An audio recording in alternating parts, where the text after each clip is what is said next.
Cole Anthony is officially him. He hits the game winner against the Brooklyn Nets. Now the Magic are 4-0 against the Nets. He is the spark plug. He is the heart of the team. We're going to talk about that, plus the Jalen Suggs injury. He suffered a right wrist sprain today. We're going to get into everything that happened in the game and the win against the Brooklyn Nets today. There were some good, some great, and unfortunately some bad, but that's just kind of what Magic basketball has been this year, guys. Thank you so much for clicking on this video. We're going to get into everything, but first, make sure that you guys subscribe to the channel.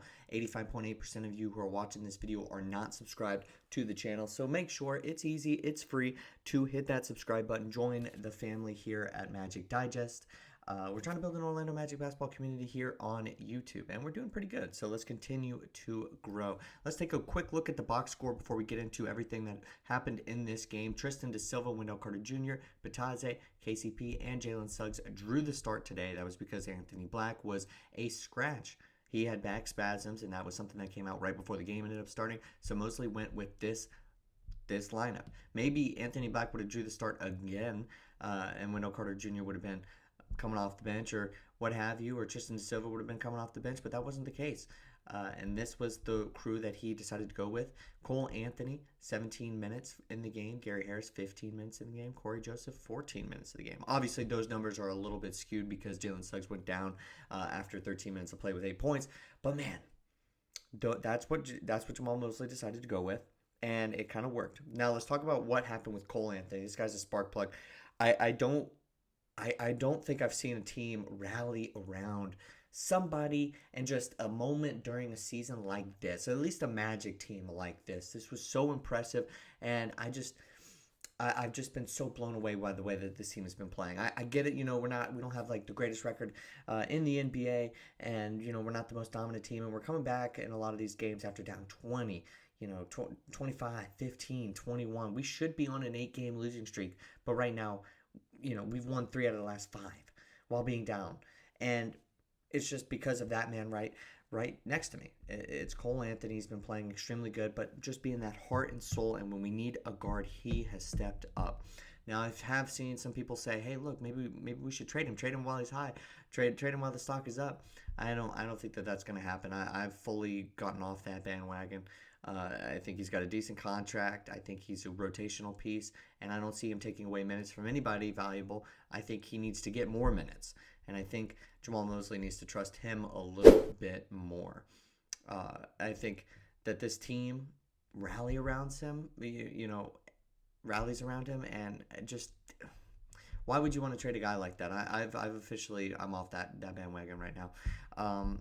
We'll hopefully in the future see less of Gary Harris, less of Corey Joseph, more of Cole Anthony. The plus minuses there aren't fool's gold. They're real. And look, I get it. When we look at Cole Anthony's stats for this year, they're not very good.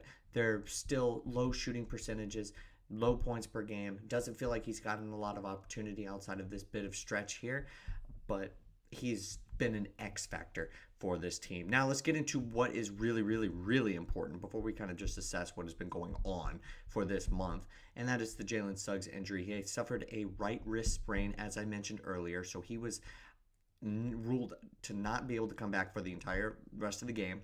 We'll see exactly what his timetable looks like. This is something that he has dealt with before, and unfortunately, that is another part of this where I sound like a broken record, but Jalen Suggs has dealt with not being healthy, and we're just going to have to just hope and pray that he can get back out there quicker and sooner rather than later, because this team missing Jalen Suggs, Paolo Banchero, Mo Wagner, Franz Wagner, that's going to be too much. Also, Anthony Black was out today. That's just going to be too much. Here's the report from the Orlando Magic that they tweeted out saying that he wasn't going to be able to return to the game. If Cole Anthony can continue to play like he did, then I don't really see why this team can't recover, at least for another game or two while he's out. And with Anthony Black back in the fold, whatever's going on with his back spasms. But any longer without the top 3 guys, plus Mo Wagner, who's going to be out for the rest of the year. I know we're going to forget about him a little bit, but with him out and those 3 guys out, I don't know how this team wins any games. I don't know how they won this game. This is amazing. Jamahl Mosley deserves a lot of credit. Let's take another look at the box score because I wanted to highlight a few things about this game really quick before we get out of here and we talk about this entire month in review. At the end of the first quarter, you're not going to see it in the box score, but it was 27-21. Nets led. Orlando couldn't take care of the ball. Brooklyn scored 8 points off of the 6 turnovers. Magic had forced 5 turnovers of their own, but they only scored 2 points of them. That was a point of emphasis in the previous game, and I said, hey, look, they're going to have to. This was in the press conference. They're going to have to fix this. This is going to have to be something that they end up fixing. Not something that they fixed in the first quarter. As the game went on, this team ended up trusting some of their offensive players that were actually there and had the ability to score, and that was where they kind of ended up catching up, rather than just points off of takeaways or anything like that. KCP got a technical. Jamahl Mosley got a technical. There have been some very interesting moments this year about this team didn't really get teed up much in the first couple months, and then over the last month, we're one of the most teed up teams in the NBA. And we've had somebody get a technical in like 5-6 straight games. It's been absurd. There's an issue for sure, and I don't want to state too much that this team is just being unreasonable, but because there have been moments where it feels like that the officiating hasn't gone our way, especially towards the end of the game here in the win against the Nets, right? With like the loose ball.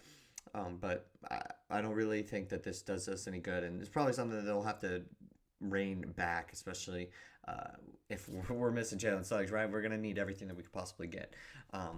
But this team rallied late in the third quarter to cut the lead. At one point, we were down 21, cut it down to 8. Cole Anthony got the start in the second half, and I think that's really a testament to how much Jamahl Mosley now is starting to trust Cole Anthony and saying, like, hey, look, take the reins. If Anthony Black, Jalen Suggs aren't in the game, shoot, you might as well give it to Cole Anthony. I think we're all relieved that it didn't go to Gary Harris because he just doesn't have it like that. I think Gary Harris is a good player, but he doesn't have it like Cole Anthony has it. And I think legitimately you just got to be proud of the way that this team has kept its spirits up and played some really, really, really good basketball. Let's take another look at the box score here. Tristan da Silva, the German wonder kid, in a sense, he had 21 points. The last play that Cole Anthony ended up hitting the shot on was drawn up for Tristan da Silva. He was the inbound passer, and obviously Cole didn't give it back, but he was mentioning it in the post game, and that just shows Jamahl Mosley has a ton of trust. So where does this team go? What are some of the biggest takeaways? Well, we need Jalen Suggs to be healthy as ASAP, because there's no way that we can continue to replicate this. I get it. I'm surprised every single time we do, but just it has a time on it. But let's enjoy it, because this was the last game of the month, and that was an amazing play. Da Silva, Wendell Carter Jr., Bataze all have stepped up majorly, but if we don't have a point guard and Anthony Black is out for an extended period of time with back spasms, we could be in a bit of trouble. If there's a guard that gets the start, it should be Cole Anthony. I'm okay with seeing Corey Joseph and Gary Harris out there on the floor, because simply we don't have enough guys in the backcourt. Mac McClung will probably end up having to. We'll see what we can do with him. He'll probably end up coming up. Also, shout out Caleb Houston. He hit 3 threes in this game. That was super clutch. He got the nod over Jet Howard. There was a major discrepancy when Caleb Houston was out on the floor instead of Jet Howard, and I think that that's super important to mention. Queen didn't play much in this game, kind of just strictly got some cardio for like 6-7 minutes, but he could potentially come back into the fold now that Jalen Suggs is out once again. But this team is going to have to figure it out. But Mosley has figured it out at every single turn this year. So, in Mosley we trust. This is he is far and away the coach of the year candidate. I cannot see any other way around this, and I will die on that hill now, because based off of what we're seeing, who else is playing like this? Also, one final point. Let me know if you guys agree in the comments below before I get out of here. This Magic team, if they can get back Paolo, they can get back Franz, they can get back Suggs, and they can get back Anthony Black, and still play the way that they did today on that basketball court. I know that's a huge if, but take rhythm out of it, take chemistry. They can insert those guys and play like they did on the basketball court. That's the best team in the NBA. And I do think that they would beat the Boston Celtics. Like, I truly do just believe that. I don't think that this team can this year. Still, I don't think that that's the ceiling. But I have never seen a team truly lose so many guys and actually be able to win games. I get it, the Brooklyn Nets suck. I get it. But the other teams that we played didn't. And this team has been playing amazing basketball. But I'm throwing out the polls for the player of the month, the grade of the team for the last month, and the game of the month. So keep an eye on those. We'll be deciding those in the month recap of December, which is a video that'll be coming out very, very soon. But thank you guys so much for watching. I'll see you guys next time with some more Orlando Magic basketball content.